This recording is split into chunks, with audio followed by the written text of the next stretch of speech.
Very good morning to all of you. This session is supposed to be the concluding session of this, the 2 days Indonesia update. And first of all, I would like to thank you to all of you to stay until the last session of this economic update. And it is quite a rare situation that on the second day people still coming to the conference, especially on Saturday. And I would say this will not happen in Jakarta, even when discussed about Indonesia. So this is something that, quite an achievement. Maybe because we have a stellar speakers this afternoon, this morning, which will discuss about this navigating the new globalization. So without further ado, let me introduce the first speakers. There are two speakers actually. Professor Hal Hill, I don't think he needs introduction, but let me introduce him anyway.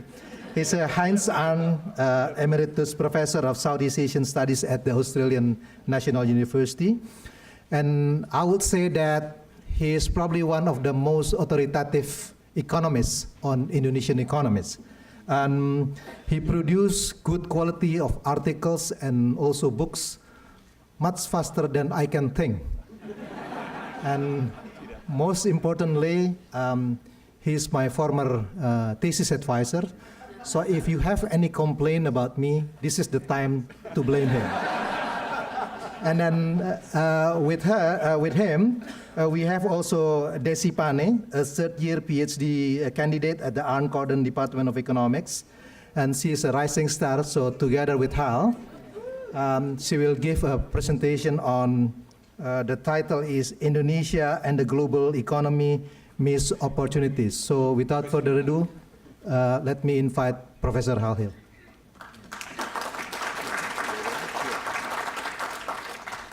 Selamat siang and terima kasih banyak, Dede, and thank you very much to the organisers and Pak Chris, terima kasih for coming on Saturday. Yeah, it's very good, we appreciate it.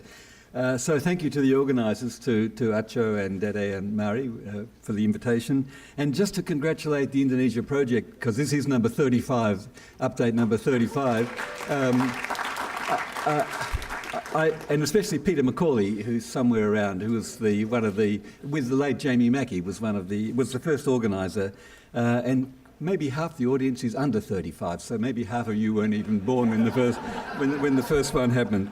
So we're speaking today, two of us, myself and Deasy, so we're kind of, I guess our team is one of the oldest and one of the youngest speakers, so maybe that symbolises the update, both the past and it's got a good future as well, I think. So the theme is actually captured quite nicely by our chairman. I'm not saying this to get more time from the chair, by the way, just the fact that I'm quoting him, but the theme is actually, or at least the question is actually, is Indonesia ambivalent about globalisation? Well, it is, and most countries are. And so has that been to Indonesia's cost? And we're arguing in some ways it has been to Indonesia's cost, even though it's understandable. So our argument really is, of course, countries got to have debates about sovereignty and nationalism and globalisation, but it's also important to get on with reform. You don't have to choose one or the other. And so we're going to we hope we can show you some of the evidence for why the ambivalence has been costly to Indonesia and try and understand a little bit about its origins, even though we're not sophisticated political scientists or sophisticated historians like some of the others. We're just simple economists, but we'll try and understand a little bit about the conflicting currents. One of our policy conclusions, we haven't got time to discuss much, but one of the arguments we're going to have at the end is we think you can actually sell openness better if it's combined with selling a social policy agenda. And that, in a way, is where a lot of the globalisation debate is going. If you want to have open economies, you've got to have social protection and inclusion to make sure the benefits, the potential benefits of globalisation are actually fairly widespread. Now, we prepare our slides before we saw all the other brilliant slides in the update presentation, so there is actually quite a bit of overlap. Fortunately, we haven't found any major disagreement, so we think we're on the same wavelengths, but we do actually overlap a little bit, so when we come to write the paper, finally, we'll work out a way forward between the other papers. Okay, so we think this captures the story. So Dede, thanks for the quote. This was actually a quote from the Indonesia update, the one organised by Tony Reid, I think, in 2011. So you had a great prescience, Dede, in seeing what we might be talking about 5 years after your presentation at the update. So here's how we talk. We're going to start very general, trying to understand Indonesia and globalisation, the currents which have shaped Indonesian attitudes and responses to globalisation. And then the second part will be Deasy talking about the case studies of why and how Indonesia has perhaps missed out on some of the opportunities created by globalisation. So that's the way we're going to present. So just stepping back a little bit, it is important to remember the analytics of the issue and the issues of the fact that more open economies tend to grow faster than more closed economies. And I still think one of the best books on this subject is by our friend Jagdish Bhagwati, In Defence of Globalisation. And it's just worth stepping back to remember also that the high-growth East Asian economies, summarised in this big World Bank study of economies which have grown fast for over the last 100 years, very few of them, and most of them are concentrated in East Asia. And they've all achieved their growth in part by being open to the global economy. They've been open in different kinds of ways, but they've all been open. And Indonesia's in this group of this very successful economies in East Asia. And one of the results of that is that you may not be able to read those numbers. Don't worry, we're economists, so you can trust us. So one of the points of that table, looking forward, is on current projections, Indonesia will be the fourth largest economy in the world by 2050. So when the update is 2050, Indonesia project organisers, perhaps you can have that as a theme for 2050. But what it means is Indonesia will not just be a regional superpower, but it will be a global superpower. And with that comes both the responsibilities to shape the global order, but also the opportunity to shape it. So I think it's very timely, coming back to the point that I think Jose Rizal made just in the last session about being a bit more proactive in thinking about regional and global agendas. A theme of our paper is going to be you've got to make globalisation work. I mentioned that. So another famous Columbia University professor put it well, Making Globalisation Work, the nice book by Joseph Stiglitz. And obviously globalisation works better when the global economy is both open and dynamic, and now it's neither open nor dynamic. It doesn't mean the case for globalisation is no longer valid, but it means you have to work harder when you reform to get the benefits from globalisation. So this shows the growth in the global economy and global trade. So you see, especially since the global financial crisis 2008-9, both trade and the economies have been growing more slowly. So it's a more difficult time in which to think about issues to do with globalisation. So like many countries, maybe most countries, including Australia, by the way, as Vedi Hadi said yesterday, countries are a bit ambivalent about globalisation. So I'm one of the people who's old enough to remember that famous speech by President Sukarno. But Indonesia's shown many faces in thinking about the rest of the world. And a very different face was the famous Bogor, the APEC declaration in 1994, where Indonesia was a leader in thinking about regional economic cooperation and integration. And Indonesia has been successful in reforming during periods of adversity by becoming more open. And the periods in particular, the late 60s, the mid-1980s, and even the late 1990s, even during a very difficult period, Indonesia has in the last 50 years not closed up when it's faced these difficult global periods. It's worth remembering also that Indonesia is not a particularly open economy compared to its more open neighbours, like especially Singapore, Malaysia and Thailand. Indonesia is not a particularly open country. It's somewhere in the middle. It's neither particularly open nor particularly closed. Okay, so trying to think about the framework for understanding Indonesia's approach to globalisation, we're just trying to understand the currents which are at play, and there are many currents, and they sometimes work in different directions. One current is obviously the pernicious effects of colonialism, very nicely summarised by Tony Reid, if he's here somewhere. I don't know if Tony's here. Yeah, hi Tony. Yeah, so your talk was excellent. And I like this quote from the Why Nations Fail. from Acemoglu Robinson, a very widely used book on the effects of colonialism in Indonesia. In fact, the main material for this book, this wonderful book, the main material for Southeast Asia comes from Tony, in fact, from his Southeast Asia in the, whatever it was, the Global Commerce book. It's also worth just thinking, there's that debate earlier, remember Indonesia was also the home of the theories about dualism, and that reflected also the impact of the colonial economy, the buka and all that stuff about people, peasants being non-economic and so on.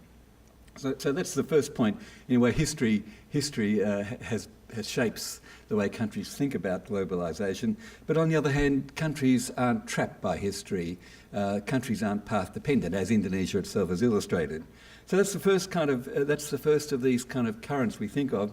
Another current which strikes us for Indonesia thinking about its attitudes towards globalisation is what you might call pragmatism. And I've just pulled out two quotes from two of the most eminent policymakers in Indonesian independent history, Pak Sadli and Pak Sumitro. And both the quotes illustrate the point that pragmatism has been a guiding principle in Indonesia's interface with the global economy, especially when times are more difficult. I mean, the old Sadli law, bad times make for good policies, good times maybe not for bad policies. Although our friend Pa Acho has written a monograph a couple of years ago saying maybe at the moment we might have both bad times and bad policies, question mark. But pragmatism, I think, has been a guiding principle, especially in difficult times. Lots of other examples of that in thinking about Indonesian economic policy. I think a good example is the 2003 fiscal law, when Indonesia wanted to exit from the IMF constraints, and the fiscal law was brought in quite quickly. And it was, as Pak Budiono could tell us, he was finance minister then, it was really a case of just grabbing a framework fairly quickly. It turned out to be the EU framework for fiscal policy, and unlike the EU, Indonesia stuck to its fiscal law, unlike the Europeans. So pragmatism is another consideration, we think. A third one is ideology. So ideology is obviously a very difficult issue, especially for us simple economists to grapple with. And there are lots of currents. We haven't got time to talk about them in the presentation. Clearly the debate about Article 33 of the Constitution, what is meant by ownership, so-called family ownership, what's meant by it's still going on. The old argument of former Vice President Hatta about the Jalan Tengah and Kooperasi. So that's another strand.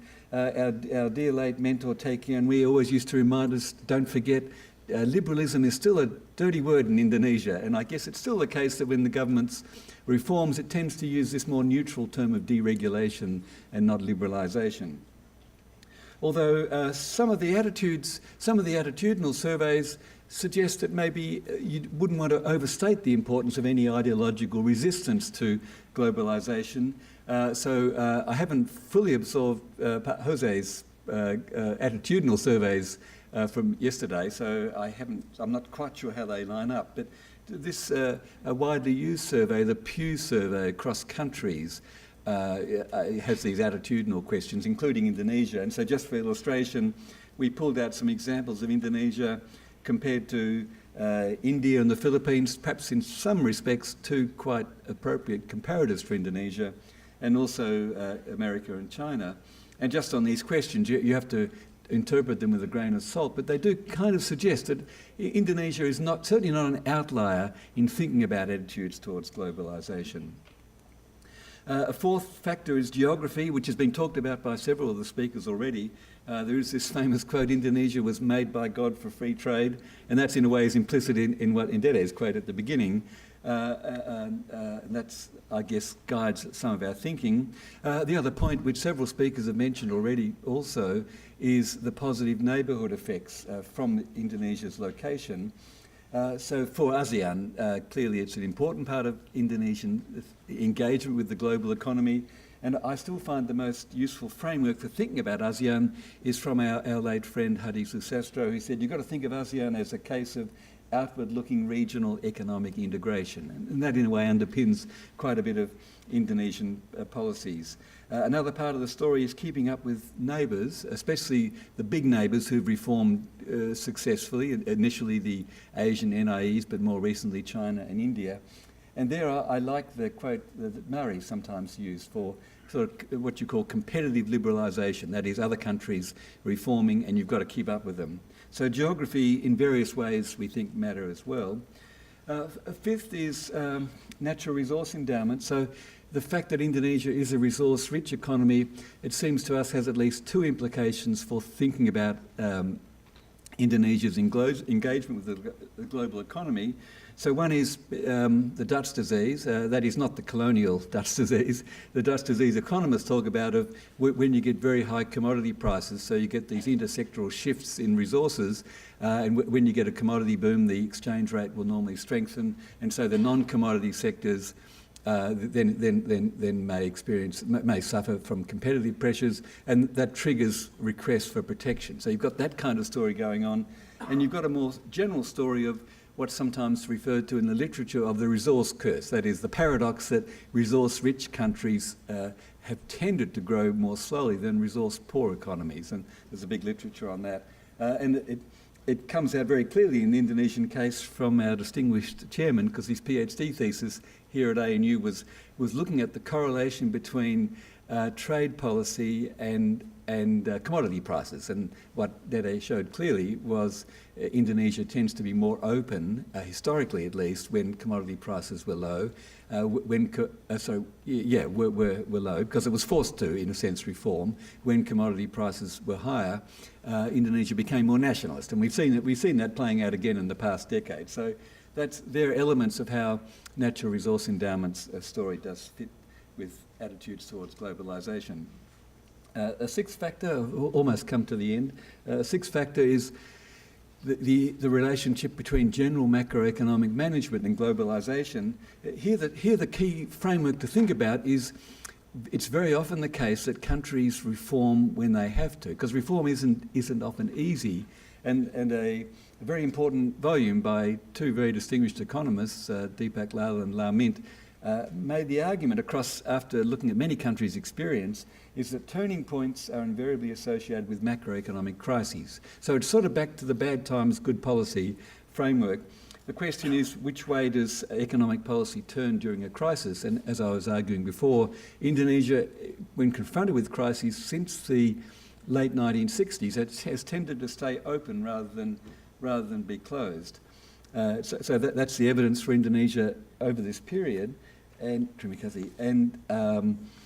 in any case, Indonesia has had fairly prudent fairly cautious macroeconomic management for most of its history since the late 1960s, and therefore it's tended to avoid crises, and therefore tended to avoid a trigger which in many other countries has forced them to, or encouraged them to turn inwards.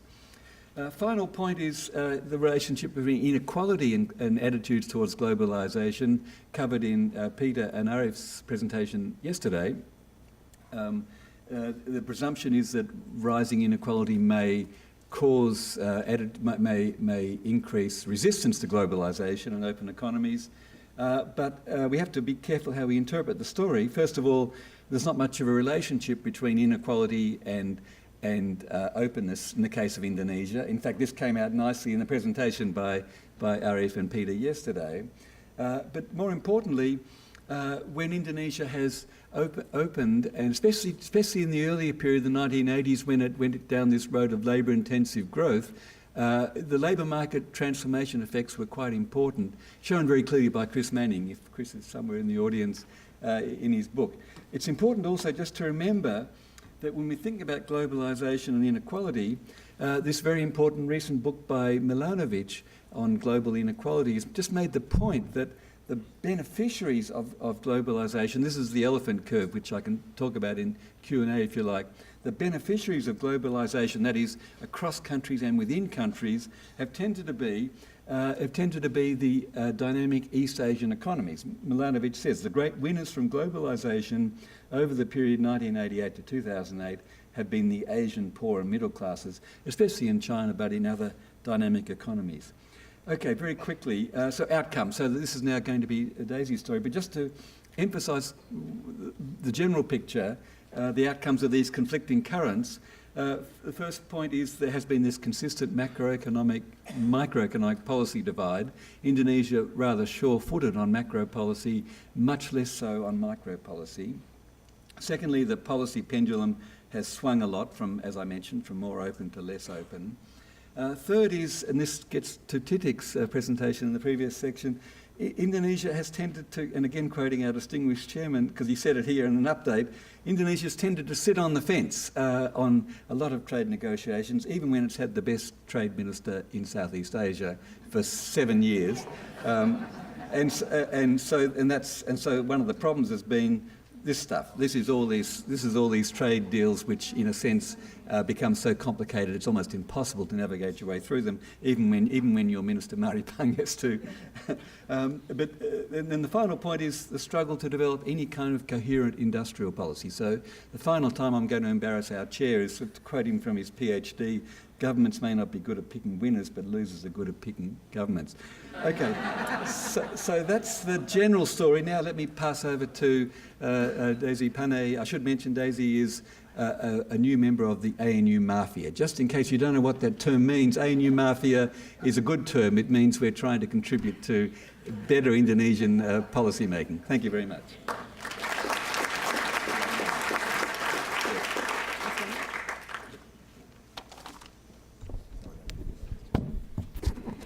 Thank you so much, Pak Hal and Pak Dede, for the opportunity. I'm the most junior speaker here, so be nice to me. It's already make me very nervous with Pak Dede, Pak Hal, and Pak Quah here. During these 2 very interesting days, we have seen how reversing from globalization has made Indonesia miss the opportunities. Poverty has increased, and also female labor participation also get impact. Now in this presentation, we would like to show other dimension of missed opportunities. To show the evidence, we examine 3 sectors: electronics, garment, and also footwear. Why these 3? First of all, because they are foodless industry. It means they are not tied to any particular location or country. They can came and go in order to find better place for business. And also because these 3 have been the central of East Asia export-oriented market manufacturing success. So this is the success story of Japan and Korea in 1970s, and also China in the present years. They are also labor-intensive sector, so they are important for poverty reduction. They offer better earning, better working condition. In Indonesia, garment absorb about 11% of labor in manufacturing sectors, footwear about 6%, and also electronics about 5%. Also because the trade barriers for this sector are relatively low, especially after the abolition of MFA and also the adoption of ITA. So by looking at the global export market share, so it is actually very simple approach. We can get the indication of how competitive or how efficient an economy internationally. So this is the market share, global market share of electronics. Usually we divide into part and components and also final products. And this can be the evidence of how engage a country in the global production network. So trade in electronics and related goods is accounted for more than half of intra-ASEAN trade. And also in here, from these 2 tables, we can see that Indonesia has continued to remain small player in regional production network. Indonesia engagement only for low-tech and also assembly sector in Java, and also some of them in Batam. Also since FDI is important for electronics, so it seems that a country that can attract more FDI, it means that country that have better investment climate, better logistic, will get more benefit from regional production network. And in here, I particularly want to highlight Vietnam.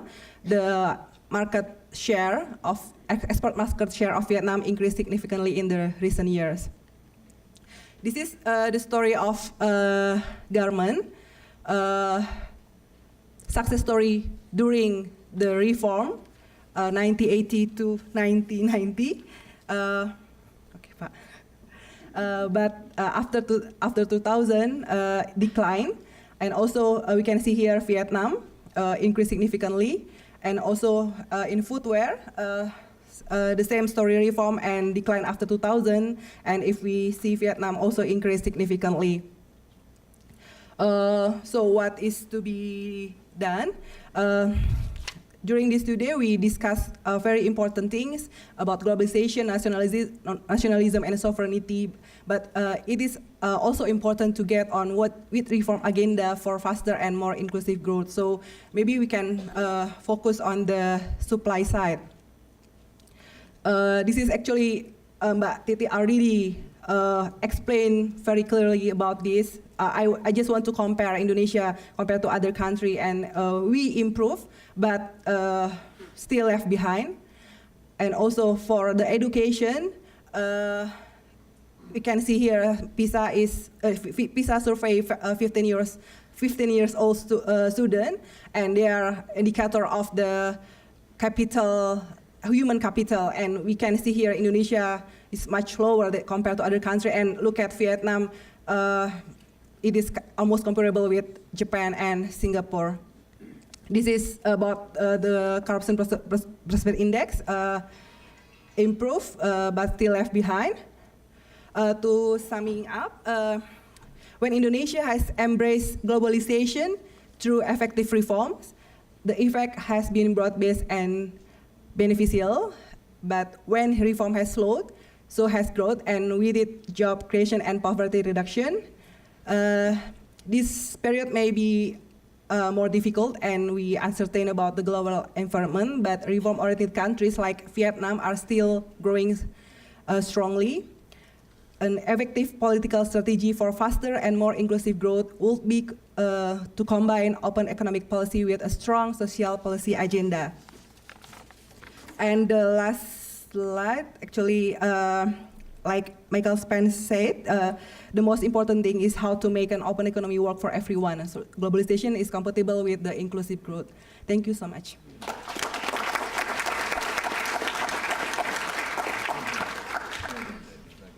Thank you very much, Deasy and Hal. To be honest, it is very difficult to stop Hal after he quoted me 3 times. So there was a conflict of interest problem.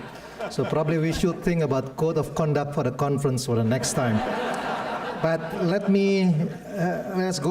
move to the next speaker.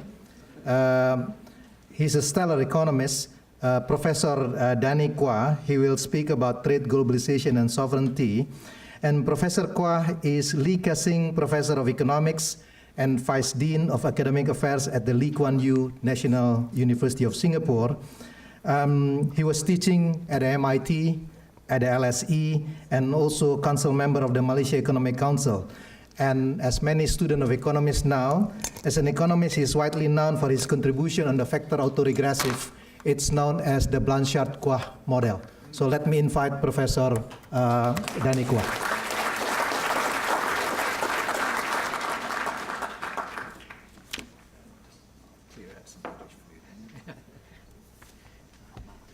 Thank you very much, Pak Dede. Thank you to the organizers for letting me come to this conference to speak. And again, congratulations to Indonesia Update for its fine history and the intellectual tradition that it is rapidly building. In discussing the topic that I want to do, there are 3 possible pathways one might take. And they cover both traditional questions, long-standing traditional questions in international economics, but also new ones. And it's the new ones that I want to try and get at. I mean, some of the long-standing questions have not been definitively answered. Long-standing questions I think of as surrounding the issue of what are the impacts of globalization on our economy, whether we're sitting in Indonesia or Singapore, Malaysia, or everywhere else. And we have, at this conference, addressed that issue expertly and insightfully. We've talked about how globalization has impacted income distribution, income inequality. We've tried to do that with mathematical modeling, as Peter and Arif did. We've tried to do that with surveys, as Joseph and Mary have. We've tried to look at history. We've looked at different ways in which to divide up globalization through mineral exchange bans, through food sovereignty. We've looked at migrant workers. There are different ways to chop up the question, what is the impact of globalization on my economy? The second way in which to do this is something relatively new in the sense that it's been impressed upon the world post-Brexit and post-Trump. At the same time that you ask what globalization can do to us, we might also ask, is globalization still on offer? In a protectionist world, where the advanced economies have decided to close in on themselves, make America great again by bringing jobs back, is globalization still on offer? So it is that second challenge that I want to pick up most on in my discussion. And if globalization, in the traditional sense, is not on offer, what are the alternative options? If TPP, not that Indonesia signed up to it, but if TPP or objects like TPP are no longer on the table, are we more attracted to the RCEP, which is actually an ASEAN construction? Are we more interested in China-driven regional trade projects? Not because we want to contribute to the spaghetti bowl of multilateral regional trade agreements, but because nothing else is available for us. So the second set of challenges are, I think, relatively new, but I actually want to convince you that it's not that new, that we've gone around different sides to this.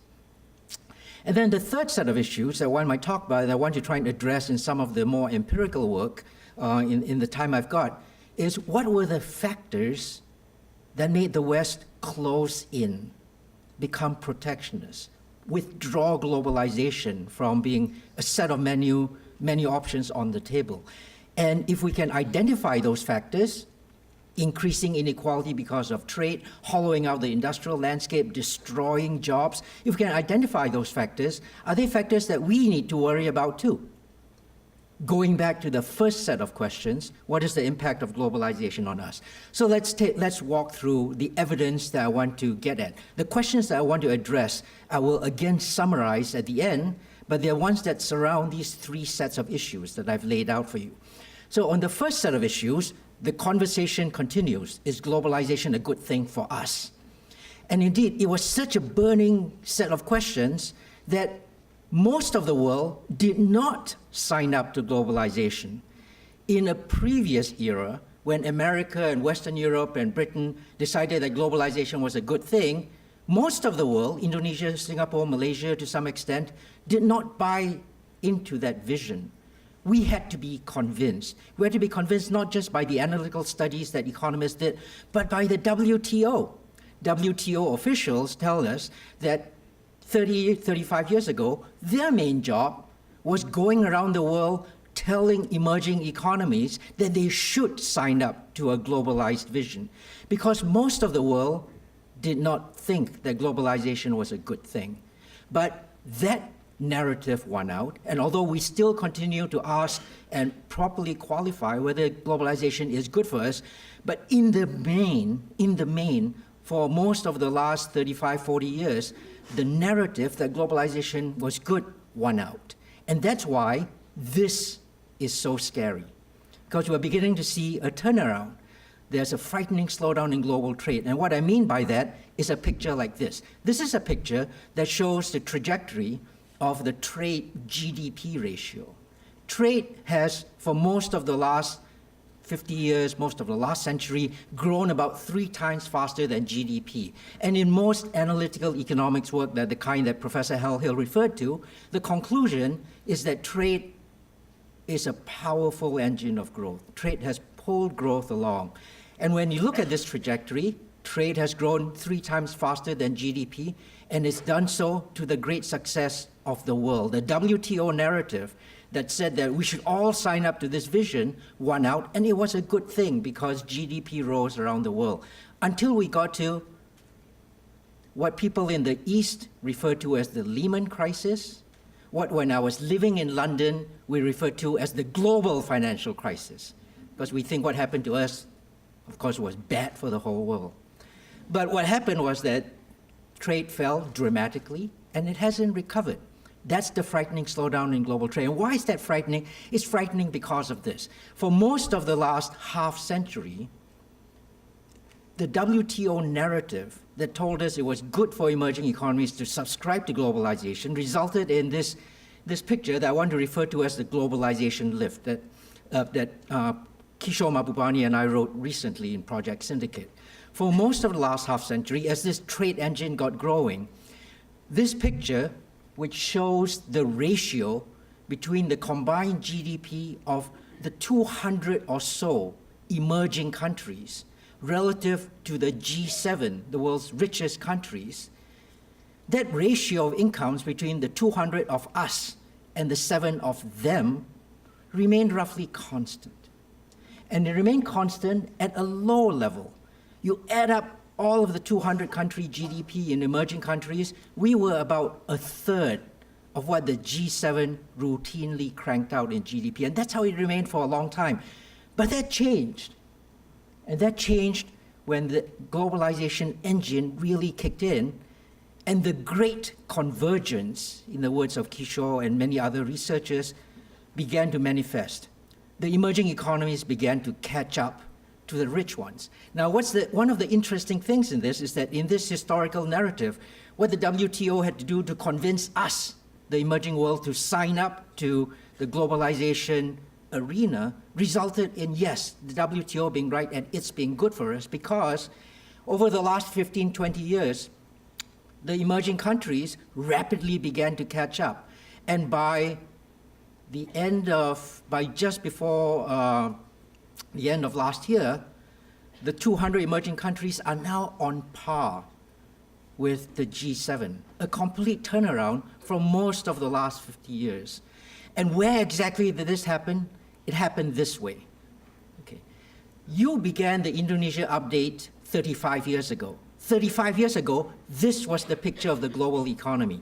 If you look at a map of the world and you ask, where is the center of gravity for the world, where you count up gravity by how much GDP is being produced in different parts of the world, most of the world, when this story, the story of Indonesia update, the story of globalization lift began, most of the world's economy was over here and over here, North America and Western Europe. And as a consequence, if you look at everything that happened in the world's center of gravity was about halfway between North America and Western Europe. Now, the world's economic center of gravity is a metaphor that rolls off the tongue of international policymakers, politicians, investment bankers who are trying to sell you financial portfolios.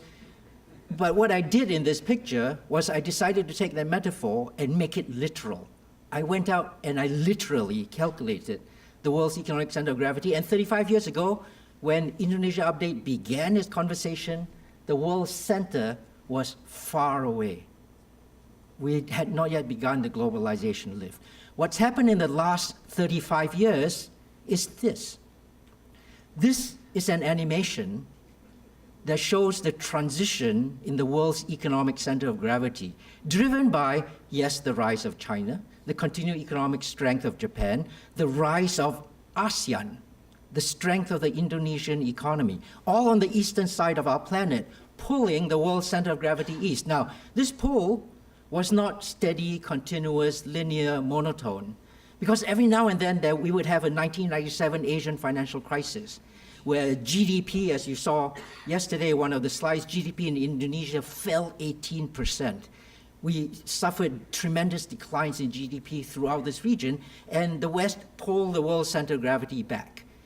But over the last 35 years, for the time of this Indonesia update, what's happened is that the world's economic center of gravity went from this point to this point, the Arabian Peninsula, not because everything is happening in the Arabian Peninsula, but pulled by the rise of us, the rise of ASEAN, the rise of Indonesia, the rise of Asia.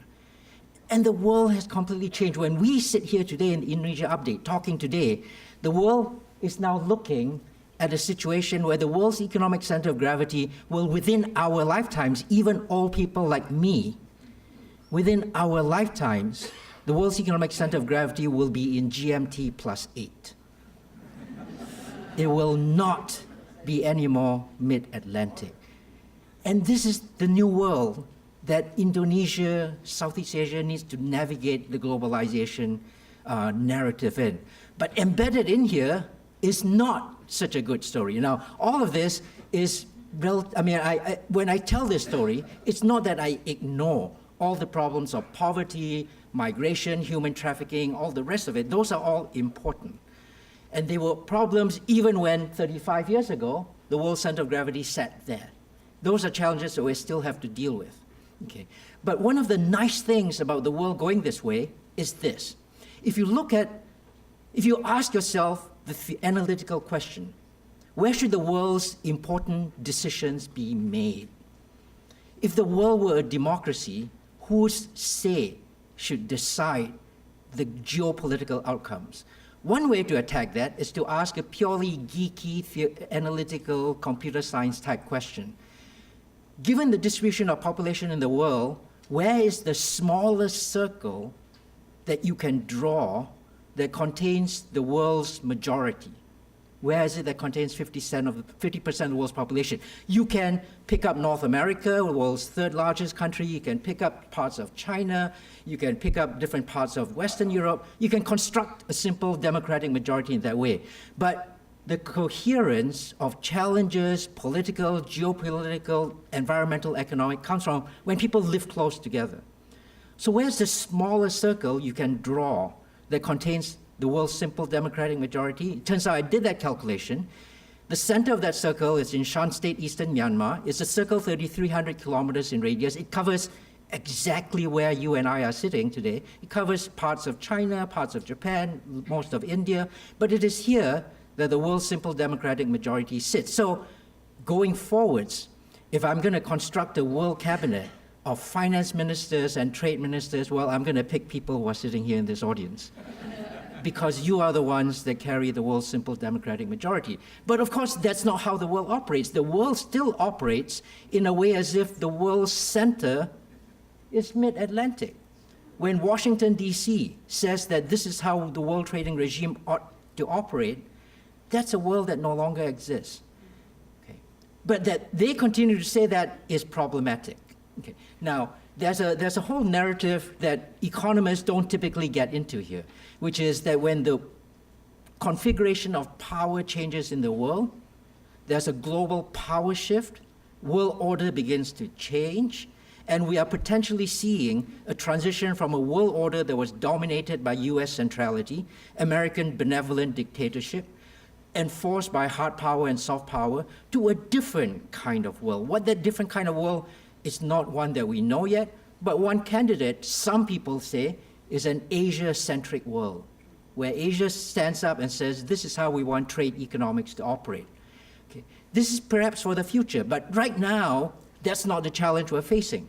Right now, the challenge we're facing is that the traditional geopolitical, geoeconomic center of the world has asserted itself in a way that contradicts the success of the globalization lift. And the contradiction, we think, many of us, many scholars think, has lessons for us in the rest of the world. I want to argue in the next 5 minutes that actually, no, it doesn't. The lessons are the opposite of what most people, most scholars think. But to tell that traditional story, it's a story of this picture. It's a story of the displaced, less educated, working class, white American male, who all of a sudden finds that their steel working job, their auto assembly job is no longer available, but is taken up by manufacturing in China, in Asia, everywhere else in the global value chain. This face is the poster child of American protectionism. And when I say that, I don't fault the American people. If our people were facing these problems, this is exactly the same kind of response we want our governments to make. The democratic society articulates what this poster child says. Point I want to make, however, is that actually what's happening in America is not this. This story is the one that makes all of us worry about globalization, increasing income inequality, destroying our industrial landscape. But we ourselves here in this Indonesian update just yesterday learned that actually it's the withdrawal of globalization that's slowing down the rate of poverty reduction. It's the withdrawal of globalization that's increasing income inequality. What's happening in Indonesia and in Asia is the opposite of what's happening here. Okay? So we've got a problem, folks. We've got a geoeconomic center that appreciates the globalization system. We've got a geopolitical center that has a completely different set of considerations. We are now at loggerheads. That's the navigation challenge we need to undertake. But the problem, I want to argue, is even worse, because if this were the poster child of why America and elsewhere are pulling back, I would be sympathetic. But actually, I'm not. And here's why I'm not. Because the Trumpist Make America Great Again narrative is not just about the poster child of American deindustrialization. Okay? Because in that poster child story is the displaced, older, less educated, working class male. And I am very sympathetic. I am a working class male. I am older. I am worried about my job. I don't want globalization taking away from it. And if Trump were to come up to me and say, I can get you your job back, I might well vote for him. But that's not how Trump won the election. Because, yes, older Americans did vote for Trump, but so did young white voters. Less educated people did vote for Trump, but so did very educated people. You know, white college graduates voted more for Trump than they did for Clinton. Rich Americans voted more for Trump than they did for Clinton. Male voters voted for Trump, but so did white women Americans, voted more in the majority for Trump than they did for Clinton. I know that's a surprise because we all think Hillary Clinton should have had the women vote. She did not at least among the white voters. What's happening in America with protectionism is not something that is necessarily just economics. Okay. This gets us to the problem that we have to face, and then I'm going to end. The problem that we face is that the world now no longer sees a unified narrative.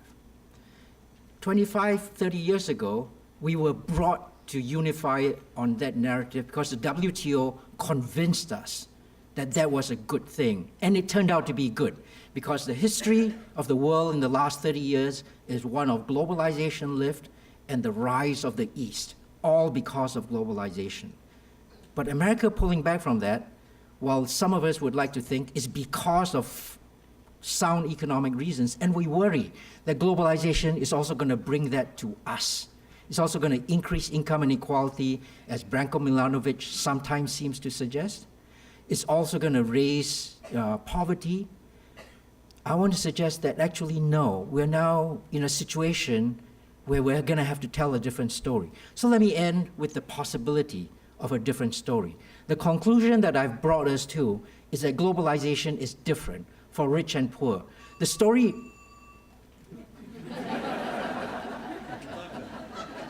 Okay.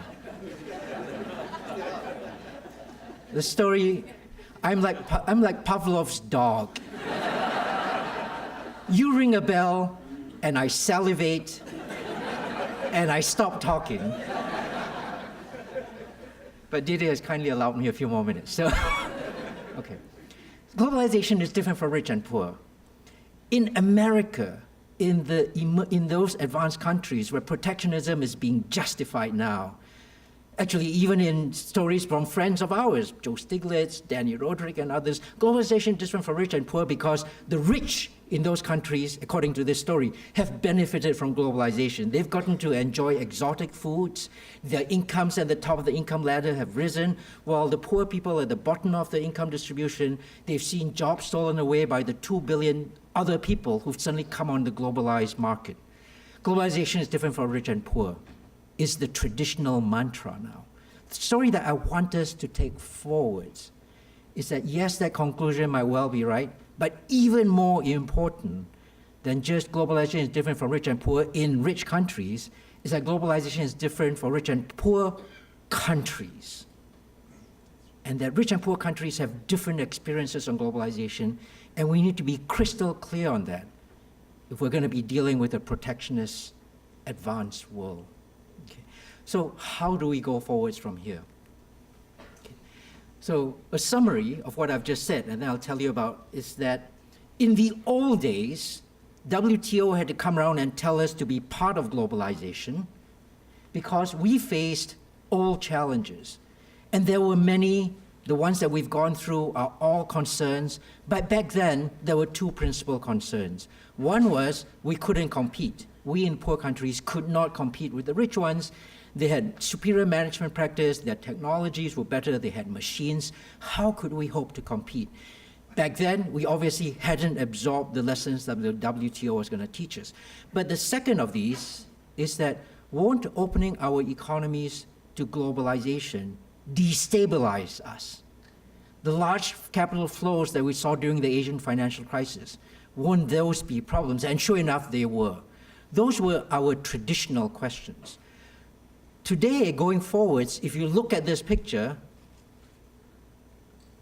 those problems remain, but we now have a third problem, which is that what previously used to be the force that was a counter to these two challenges now works against it, against globalization. All three of these are now unified on the idea that globalization is something to be very careful about. But as economists, as social scientists, and we look at these data, the globalization lift, the shift of the world's economic center of gravity, all of that was driven to some considerable degree by globalization itself. So we need to think about a new form of globalization. So let me conclude now by just doing what we might do, what we might think about doing. Indonesia's trade dynamics historically look like this. I know that we've remarked on how Indonesia is not as open an economy as, say, Singapore. And Singapore, where I live now, we trade 300% of GDP. Every dollar that I make, and I don't make very many at all, but every dollar that my friends make, 3 times of that gets traded. Okay. But Indonesia has had a good run of trading with the rest of the world. Indonesia's exports, let me focus on just exports here in the interest of time, rose steadily. Even if Indonesia managed globalization, kept it under control, as did Malaysia, it rose steadily. 2008 global financial crisis or transatlantic financial crisis destroyed trade exports. Okay, by then, of course, there's different things going on. 1997 Asian financial crisis, Indonesia's GDP dipped 18%. 2008 global financial crisis, Indonesia's trade collapsed, but Indonesia's GDP kept going because we had built, thanks to Deasy, Mari, other policymakers, a robust structure that allowed Indonesia to continue to transition. But we're now seeing a sustained decline in Indonesia's exports. At the same time, this might be because of the protectionism that's emerging in the West. If we look on the left side of the picture from where you sit, in 1990, in the run-up to the Asian financial crisis, most of Indonesia's exports went to the advanced countries like Japan and the United States, the G7 economies. Between the two of them, they accounted for 50% of Indonesia's exports. Today, after the rationalization, after the restructuring, after an increasing robustness to Indonesia's story, today, the United States share and Japan's share have collapsed. And it is China that's pulling the export-oriented sector for this economy. There's been a complete reorientation of the trade geography.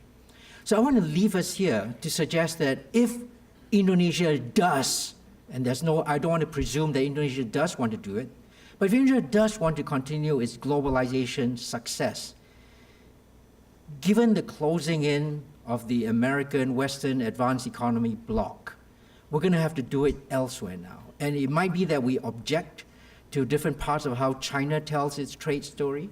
We might object to certain features of RCEP, even though RCEP is actually ours, it's actually ASEAN's. Those are the new items on the menu. We no longer have available the old items on the menu.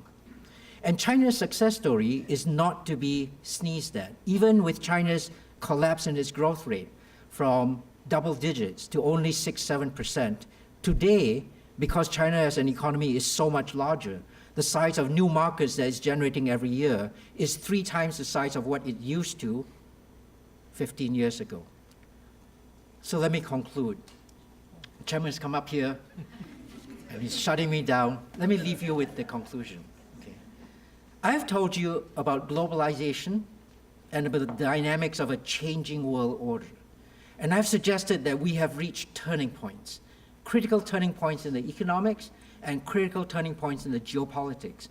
And Asia, ASEAN, needs to step up and take leadership.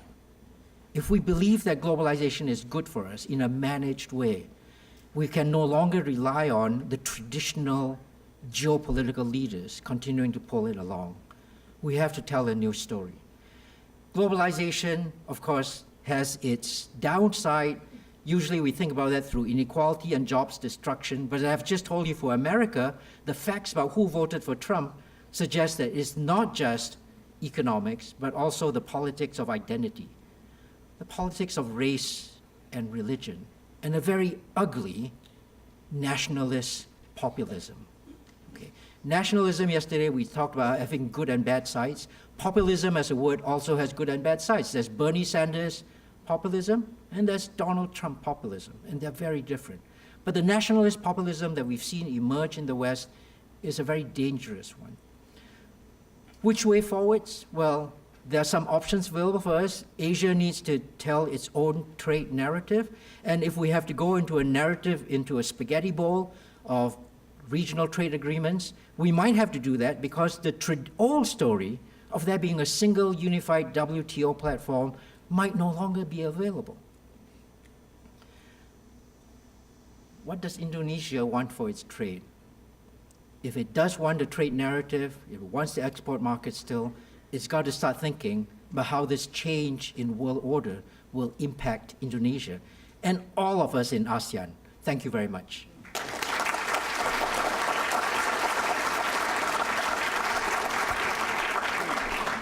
Excellent, Danny. You're actually ahead of time. So we still have we start about 11:30. So I think we probably have about 20 minutes for discussion, which is good.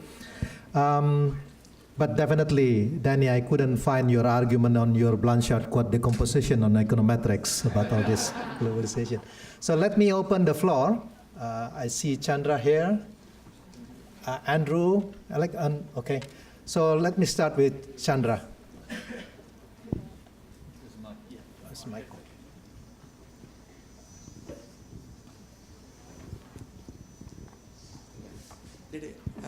I have 2 comments. Is it okay? One question, please, Chandra. No. Sorry, even I know you. Please, one question. Yeah, but still, I won't take long time. This my comment. One quibble. Could you speak closer to the microphone? One Chandra? quibble and a question to Danny.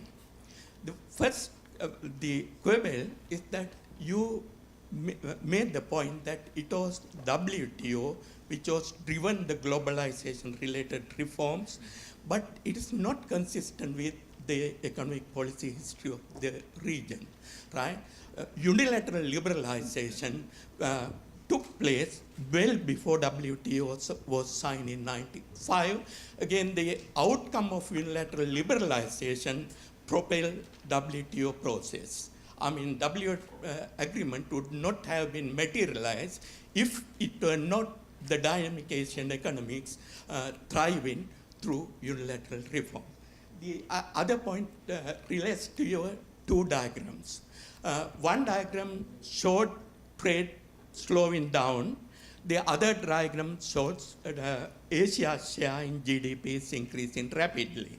Now, actually, these two diagrams provide the base for your inference that growth dynamism has shifted to Asia. But the first diagram is misleading. Because of shifting of global production network to Asia, there had been dramatic decline in tradable good prices, electrical goods, and so on. Using US price data, I have computed the world trade share in GDP. Actually, other than the little flip during the global financial crisis, it has been persistently increasing. Then when you draw link the two diagrams, corrected one and the later one, actually the Asian growth dynamism has been the outcome of global economic integration. Asia's growth dynamism is not going to sustain without integrating with the rest of the world. This is my point. Thank you, Chandra. And again, the point really suggests that Thank you. unilateral liberalization is the way to go, not this Mickey Mouse FD. Thank you. Thank you. Andrew?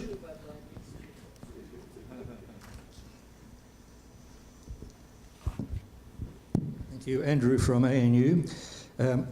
I'd like to draw out a bit more about Chandra says. I think the slowdown in trade is being overplayed, partly because I'm not sure we're measuring the right thing. The growth of information being traded is increasing exponentially, and I'm not sure how we'll be able to feed it into trade data. I'd like your view on that. But secondly, I'd like to challenge this concept you said that WTO is may no longer be available. Well, the GATT WTO has been fundamental to the success of globalization, not because basically the rules-based system and the dispute settlement are fundamental. And that is available if we want it to be available. There's absolutely no reason why the WTO should not be available if Asia, supported by Australia, of course, decides to take leadership in the WTO. The fact that we're all turning away from it hardly gets a mention. I think it's very dangerous. It will be available if we want it to be. Do you agree? Thank you, Andrew. I think it's Peter, is it? Yeah. Thank you. Peter Robertson from University of Western Australia. I'm an economist and I have a sort of an inward-looking question for the panel, and that is, we think about John Maynard Keynes's comment that madmen in authority are the slaves of some defunct economist or academic scribbler in the past. So my question is, have we failed as economists, as a profession, to educate our politicians and public about the benefits of free trade over the last 20 years? Thank you. Thank you. That's important. So I think we start with this round first, and then I think we still have time for another round. Danny, you want to go first? Okay, yes. Happy to do this. Now, I know everybody has been having problems trying to... Is it what? Hello? Yeah, I think I've got it now. Okay. It's just there's a slight delay. If I may, I can just make 3 points. Sure. I might not be able to pick up on everything, but if I may, let me just make 3 points. One is I'd be very keen to see the picture, Mr. Chandra, that you've drawn. So please do send that to me. But the statement about the increasing protectionism around the world is not just a statement that comes from a reduction in volumes of trade. It also comes from the increased new litigations that have occurred, comes from new restrictions, new non-tariff barriers that a lot of nation states around the world have put up. And the WTO statistics actually bear that out. But it'd be interesting nonetheless to get the more complete story. I have to disagree though on whether Asia's dynamism comes from simply the West's leadership in the world. I think there's for a long time been the idea that Asia grows just because the West buys. I know that's not what you said, but there's a spin to that. I want to suggest that actually what matters is allowing the process of trade and growth to unfold and to work together. And that can happen whether or not the centers of consumption are Western or the centers of consumption are Asian. One of the many changes that we've seen in this update is a shift of many societies in Asia, not just China, but China most significantly, away from simply investment and production and more towards consumption. So I think that there can be a cluster of trade and excellence that emerges right here. And then finally, not finally, but let me just leave it as the last point I'm going to make in this round. Is the WTO rules-based system still going to be available? And the quick answer to that is yes, of course, possibly. Because there is nothing that prevents anybody else from putting together a transparent, rules-based system that's inclusive. In some ways, you might say that Xi Jinping's Davos speech this year was precisely about trying to continue that kind of a rules-based trading system. But of course, all of us are at the same time worrying about the new possibilities that will emerge. Will there continue to be the same respect for standards? Will there be, what kind of flexibility is there? What kind of role is there for state-owned enterprises, for intellectual property? Someone said just the last session, trade packages are not just about facilitating trade. They come with a whole bundle of things. And so that whole bundle is now on the table, and we need to be part of that conversation. Hal, you want to say something? Huh? Okay, let me open to the round two then. I see Ross McLeod there, gentleman on the back, yeah, and then I think I've got two here, yeah. The one, okay. Let's start with Ross then. Thanks, Danny. Ross McLeod from the Indonesia project. I want to refer to the observation that in Indonesia, economic nationalism tends to increase when natural resource prices are high. I think that's a correct observation, but I'd like to explore it a little bit and suggest a hypothesis as to why that is so, because this term economic nationalism, you know, what do we actually mean by that? What underlies it? So here's my simple hypothesis.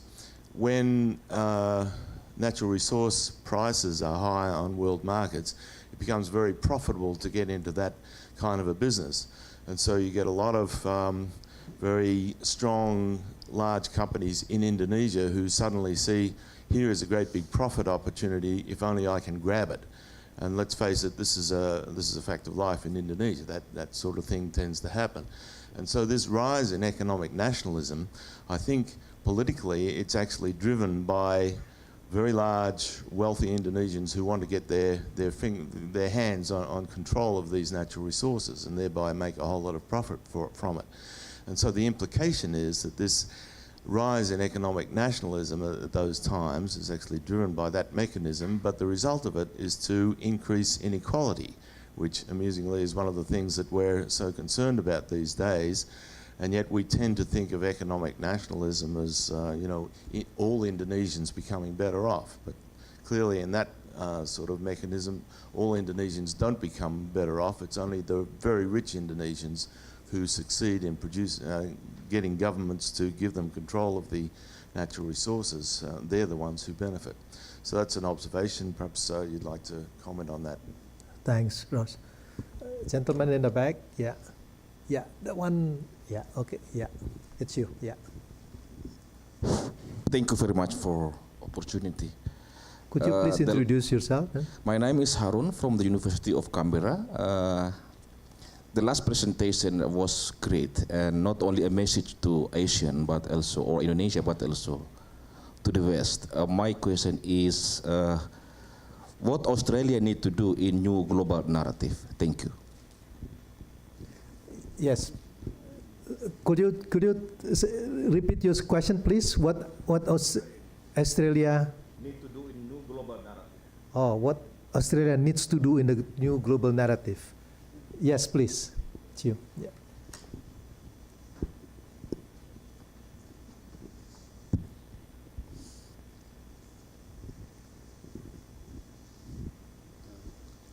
Hello, it's John McCarthy from the ANU. Just a question. New York Times recently had a story looking at robotics and new technologies, and they were saying that it's going to create enormous challenges for labour-rich countries in the global south. So, and you can see this working out in all sorts of different ways. For instance, in Africa, you get these huge trawlers going down the coast and trawling in all the fish, and you get large populations of fishermen who have problems with their production system. So if you look at this, the question is whether these labour-intensive industries where Indonesia was successful in the past are still relevant today. So the question is, where are the rural and urban poor going to go into the future? Can we continue to kind of reproduce the narratives of the 80s and 90s of industrial-led growth, or do we need a new trajectory altogether? Thank you. Thank you, John. You want to start first, Hal?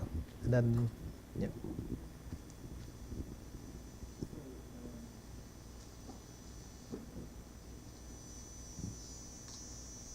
Now I'm having the same trouble as then. Okay, thanks. So, Ross, well, yeah, whenever you get a question from Ross, you really have to start worrying, yeah? What's going to happen? What's going to come? But today was quite a subdued question because his football team won last night. Geelong won. He's very happy. So, Ross, yeah, I don't disagree with what you're saying. In fact, this is really, Dede probably should answer this question because that was his PhD topic. This time for you, Al. I mean, the relationship was very clear in the Suharto era. That is, very open in the late 60s when Indonesia really had no choice. And then in the 70s when the oil boom came, became much more nationalist, inward-looking trade and investment policy. Then during the 80s, as when oil prices declined, the big Ali Wadana reforms came through very successfully. So it was a very clear relationship in the Suharto era. It's not as clear in the Reformasi era. It is clear in the sense that when commodity prices began to rise quite strongly, around about 2004, the same sort of economic nationalism arose. We haven't yet seen the flip side of that yet, that is, and that was the point of Acho's paper the Lowy paper a couple of years ago. We haven't seen the flip side of what happens when the terms of trade decline. Do you get reform? As Radin mentioned yesterday, there have been 16 packages, but we're not quite sure what the packages really mean, and there's almost confusion as much as clarity.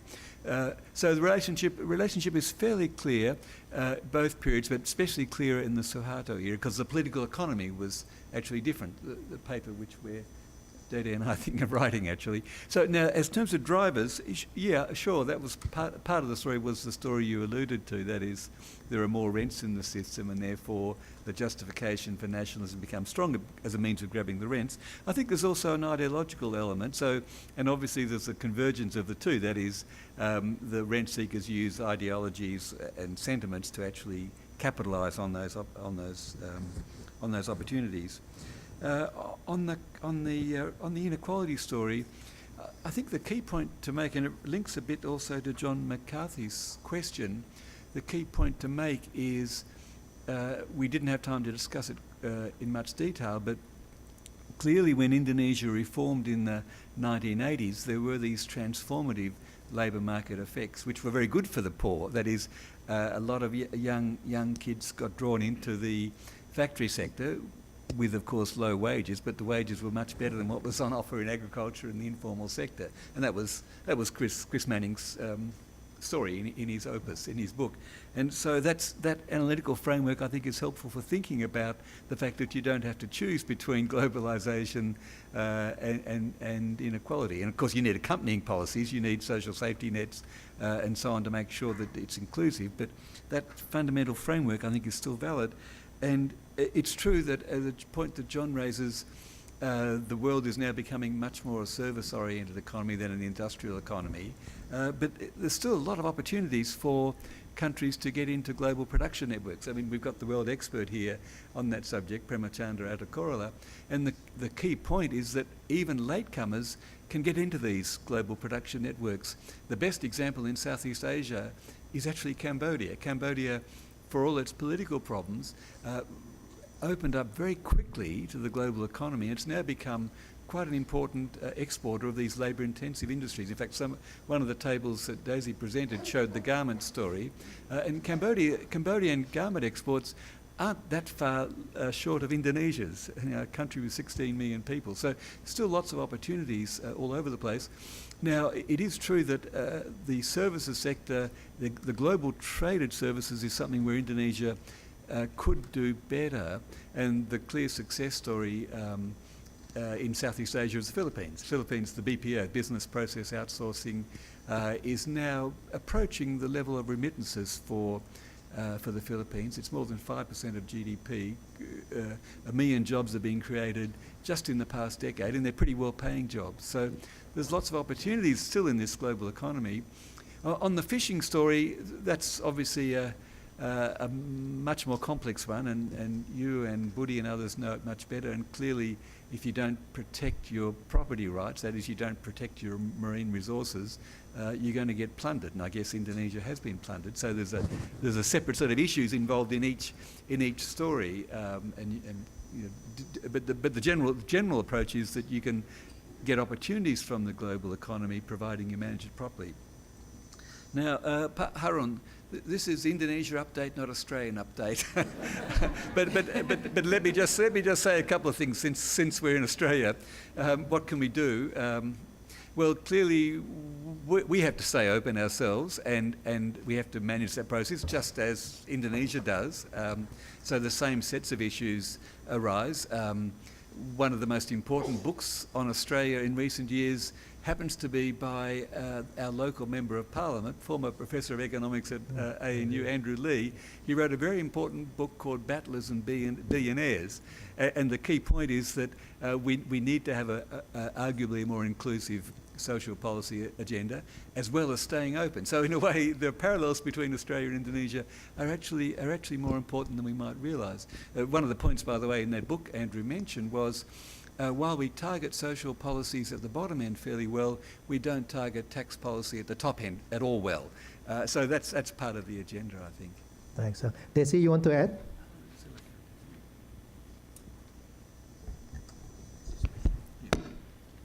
Just very small thing, Pak. Maybe about the labor intensive. Maybe we can go to service, but the important thing is the supply side.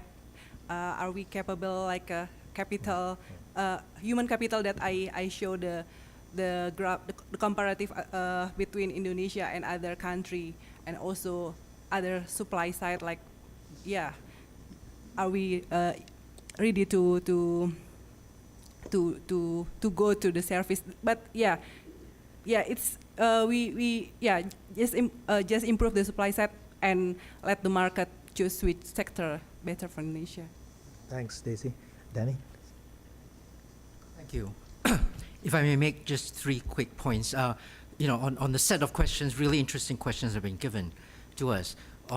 First on robotics and new technology. I think we used to tell ourselves the story that robots would be really good for manufacturing, they did dangerous work, but on service-type jobs, really critical service-type jobs, humans would always be needed still. One of the most profound things about this new robotics revolution is that we're learning, actually, even in service sector jobs, humans are no longer needed. Okay?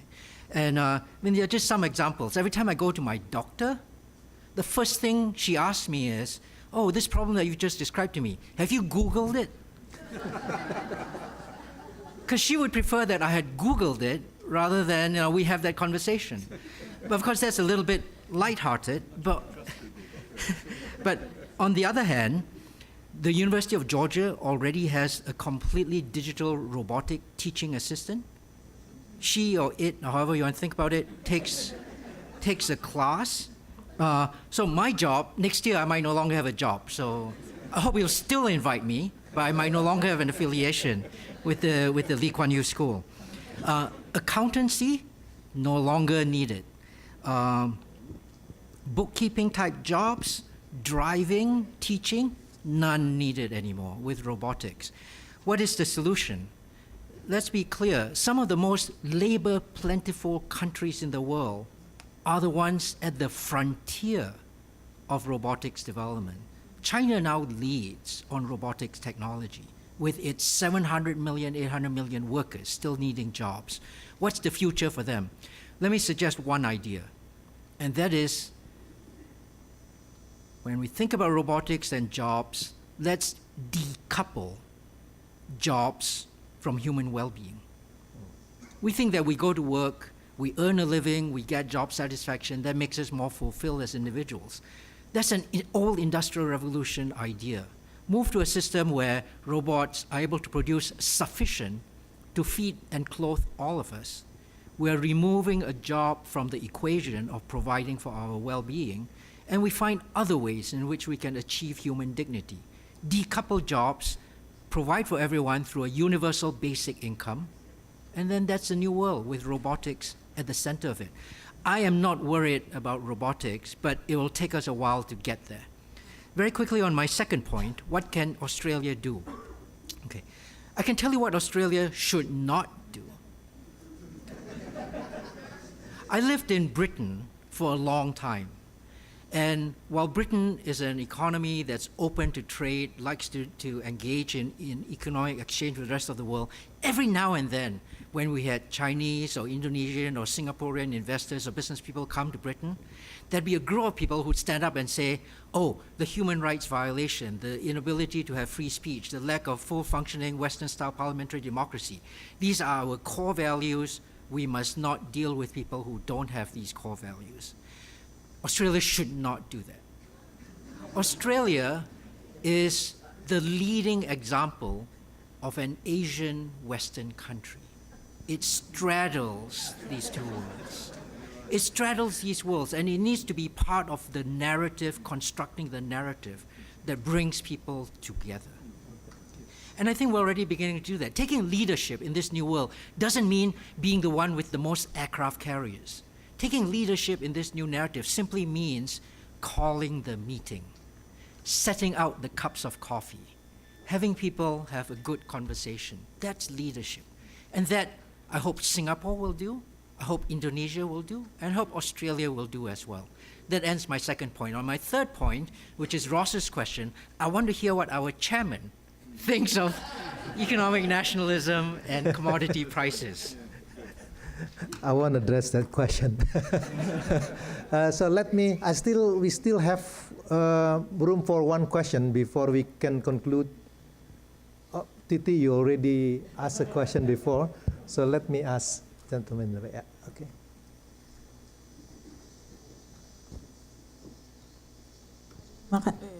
Terima kasih. My name is Asti. I'm a student in Global Health and Anthropology in Macquarie University. I'm not an economist, so that's why the main takeaway that I take from all these 2 days' discussions is our attention, very detailed attention to production and globalization, and very little we talk about the excesses of our consumption. And like 2 big categories that I have in my head is the human excesses, the trafficking, the health excesses, and the environmental excesses, quite literally waste, garbage, sampah, which Indonesia still has no capacity to overcome our sampah. And so, and informed by the notion that we are entering an Anthropocene era, that we are really changing our world, it's human-centered. And the redrawing of the global geopolitical world order, as Danny has, Pak Danny has explained very eloquently, how should we see nationalism and globalization, especially because today experts are pertaining to trade issues as well as political economic issue. How should we see nationalism and globalization, considering we have this consumption excesses? Thank you. Thank you. Anyone would like to address this issue? No, Danny? Yeah, thanks. So this is a very important question, actually. And I guess this has been a conference with many different presentations, and I guess that topic is probably best suited to some of the other presentations. Let me just say a couple of things, though. First of all, economists on the environment have thought about, have used an analytical construct historically called the environmental Kuznets curve. I don't know whether you're familiar with it, but the argument is that countries' environmental amenities deteriorate up to a certain level of per capita income, and then they start to improve. Countries get richer and they clean up and so on. I guess the issue now is for Indonesia and typically that cleaning up process happens when countries are already relatively affluent. You think of think of Japan was a very dirty country in the 1950s, and now it's one of the cleanest countries in the world. And China now is going through this process.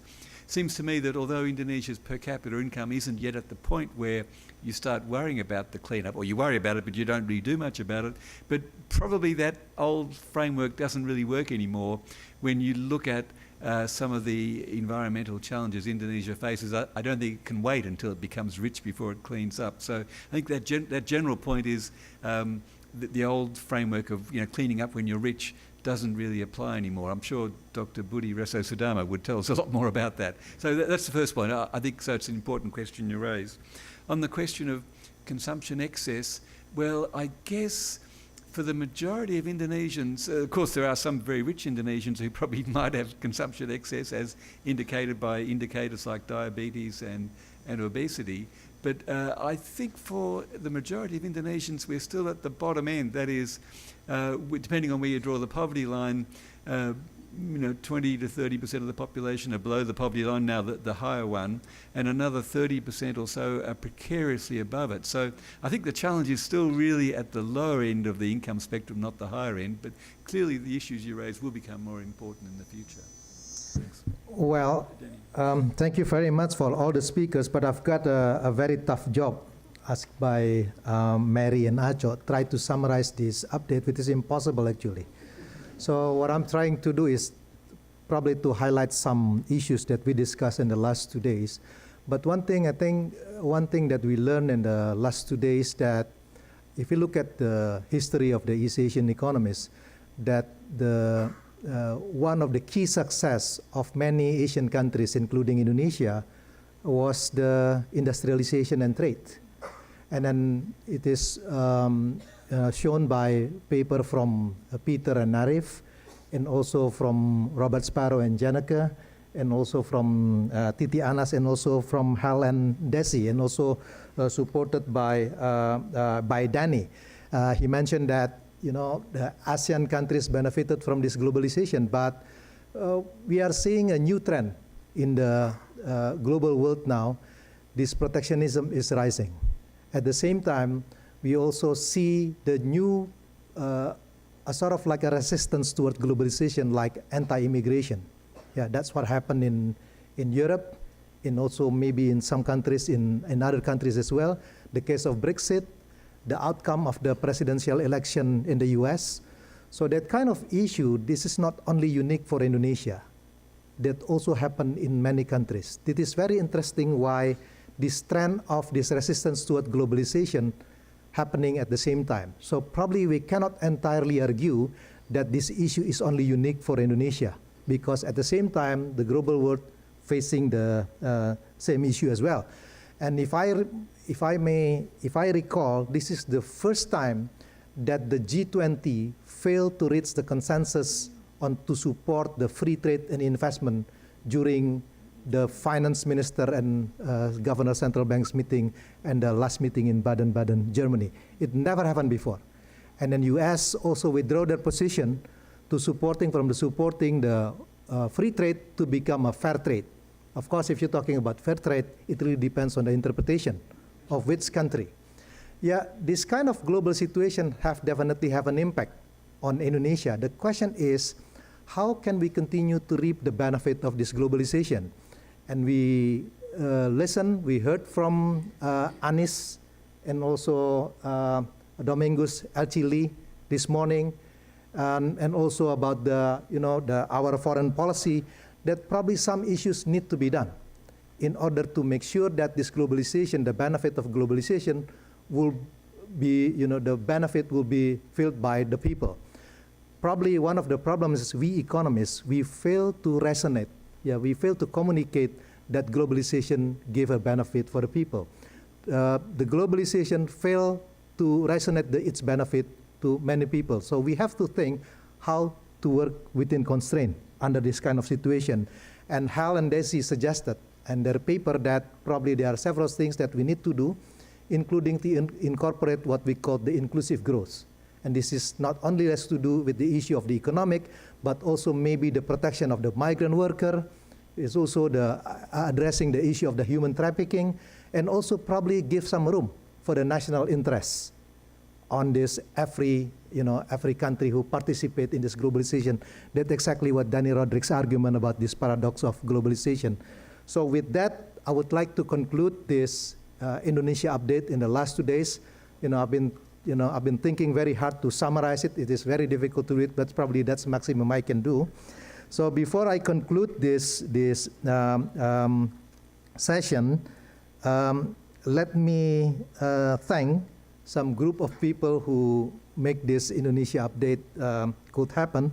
The first one is definitely, or before that, let me invite you to give a big applause to our speakers, to Hal, Deasy, and Danny for their excellent presentation.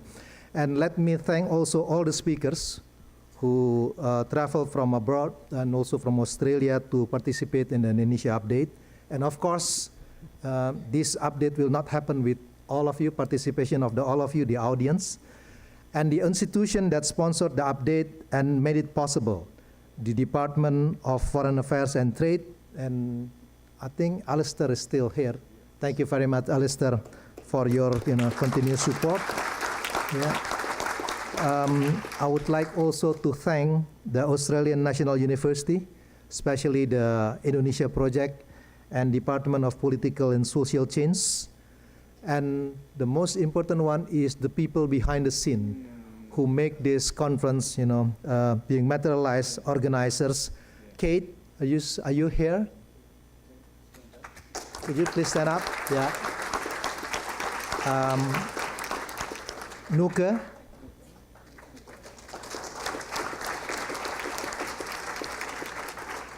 Lydia.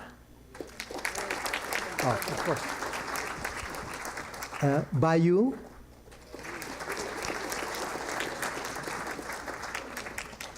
Maxine. And Tui. And I would like also to thank Blaine Lewis as the current head of the Indonesia project. And of course, Budi Resa Sudarmo, who was until recently the head of Indonesia project. Yeah. I would like also to thank the Indonesian Embassy, especially Pak Dubes, is also for your continuing support, Pak. And also the volunteers for Rusan, Adrianus, Kevin Loh, Megan, Fata, Doni, Reza, Adi, Nadia, Kevin Marco, Ruth, Agung, Elisa, Effie, Andy, Florisha, Riva, Jeremy, Septian, and Joe. They are definitely supporting us for free because there is no way we can afford to pay their wages during, especially on Saturday. Yeah. And two other things that I would like to mention. The first one is the proceeding of this conference will be published in a book edited by Acho, Mary, and myself, and will appear probably on April, May next year. So you wait for this book because all the excellent papers are there, and then you could read all the argument in more detail. And then last but not least, I would like to ask all the speakers, before after the conference, to stay behind because this is the last time for you to get a selfie with all of us together and appear in the social media in, I don't know, Instagram, Facebook, or Twitters. So with that, then I hand it over to Blaine Lewis to close this Indonesia update. Thank you very much.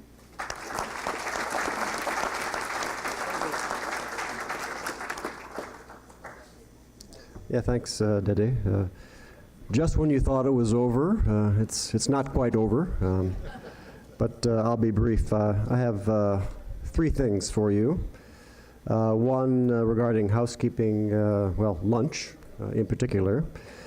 We have several options on offer for lunch. If there is no rain, it'll be just outside here. If there is rain, it'll be in the tea room, which is in this building, and there'll be some volunteers who will take you around to the tea room. If it snows, we're just going to give up and throw our hands up and say, well, welcome to Canberra. By the way, lunch is only for those speakers and chairs and others who have paid. Sorry to be so cheap, but those who have not paid, you're welcome to avail yourselves of the many fine restaurants nearby, if you can find one that's open on Saturday. The main point is you're on your own, right? I think Dede has managed to thank everyone. So I would like to thank again our dream team of conveyors in alphabetical order, Aceh, Dede, and Mari.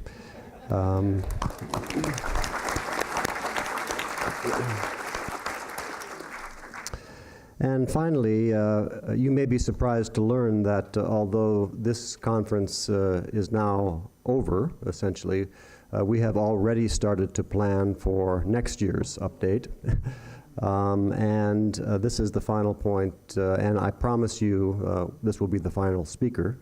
I'd like to introduce Dr. Greg Feely, who will be one of the conveners of the next year's Indonesia update. Greg is a well-known and valued member of the Indonesia Project, associate professor and head of the Department of Political and Social Change.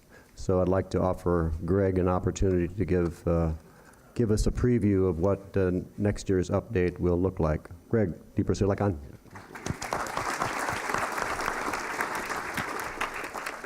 Thanks very much, Blaine. I promise I'll be quick. Next year's update is on minorities. Our working title is Contested Belonging, the Place of Minorities in Indonesia. I'll be convening the conference with Professor Ronette Ricci, who divides her time between the School of Culture, History and Languages here at ANU and the Hebrew University in Jerusalem. There are really two levels to this conference. The first and the most obvious one is to examine the place of a wide variety of minorities in contemporary Indonesia. This will include ethnic, religious, sexual and disability minorities. We will look at how they are treated in society, their freedom to express themselves, the protection or otherwise of their rights, the provision of special services and opportunities for them. The second level is a deeper philosophical and constitutional one. Who is part of Indonesian society? Where are the boundaries drawn as to who is welcome and included and who is shunned and excluded? Such issues have been debated since the very earliest days of Indonesian nationalism, going back to the 1920s, and more sharply still from the meetings of the council that drafted Indonesia's founding constitution in 1945. How and why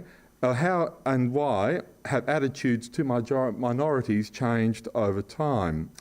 Is Indonesia becoming more and less tolerant and accommodating of those who are different, whether that's because of race, sexuality, religion, and physical or intellectual disability? So these are the questions that will be tackled in the 2018 update in late September next year, and we very much look forward to seeing you then. Thank you.